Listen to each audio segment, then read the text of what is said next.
It was Christmas. I had $5 to my name. And I was praying. I said, Father, I know Christmas is all about Jesus' birth. I know that.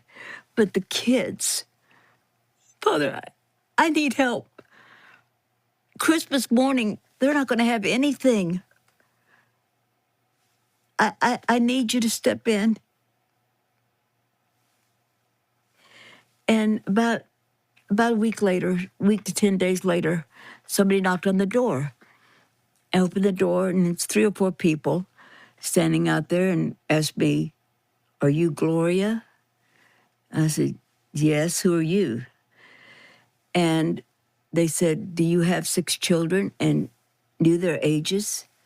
I said, "Who are you?"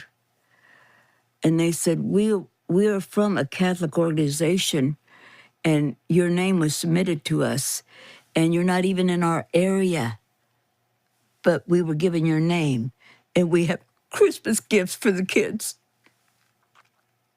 Well, I started crying. And they said, "Let us bring the things in. Is that okay?" And I said, "Yeah." So here they come, bringing gifts, dolls, fire trucks, gifts. Not only that, clothes, jeans, the right size. I don't know who of my friends they talked with, but jeans for the boys, and they had ironed them. They were used, but they all look new. And I am losing it, girl. I'm in awe. And I had asked God if he would bring me oranges for Christmas. Well, they had brought food for a Christmas dinner, plus some other groceries. I'm just flabbergasted. I am bawling at, whatever, not the slinging. And finally, the lady, because my kids are losing it, they're all and she said, "Oh, I forgot something. There's a bag of oranges in the car. I got to go get them." So my father, just every detail, he doesn't skip a beat to meet a need. That was one Christmas that my Heavenly Father gave us that I will never forget. I can remember it like it was yesterday. And I've seen him fill up my gas tank. I remember going to church, and I said, "Father, I could get there, but I don't think I can get me home."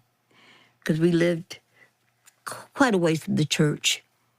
And I know to be faithful, I said, "I'm going, but I need you to get me home." On the way home, I told the kids, I said, "Guys, look at Mom's gas gauge. It's moving. It is moving." And by the time we got home, I had a full tank. You talk about high octane. I had a full tank of gas, and that tank lasted me so long. So he filled up my gas tank. I had no health insurance. He became the physician of the house. I remember Kimmy was burning up with fever one night. And she said, "Mommy, I'm so sick." So I brought the trash can. I said, "Honey, if you're going to get sick, please try to hit the trash can." And I touched her forehead, and she was burning up. I mean, it was red hot. And I said, "Mommy's going to ask Jesus to come." And I'm praying for her, and I could feel the fever leaving her. And her fever was leaving right then. Coolness was coming on her face. And she sat up. She said, "Mommy, I'm hungry." So, you see, I saw so many miracles. He never failed me, ever. He was always there, my protector, my provider.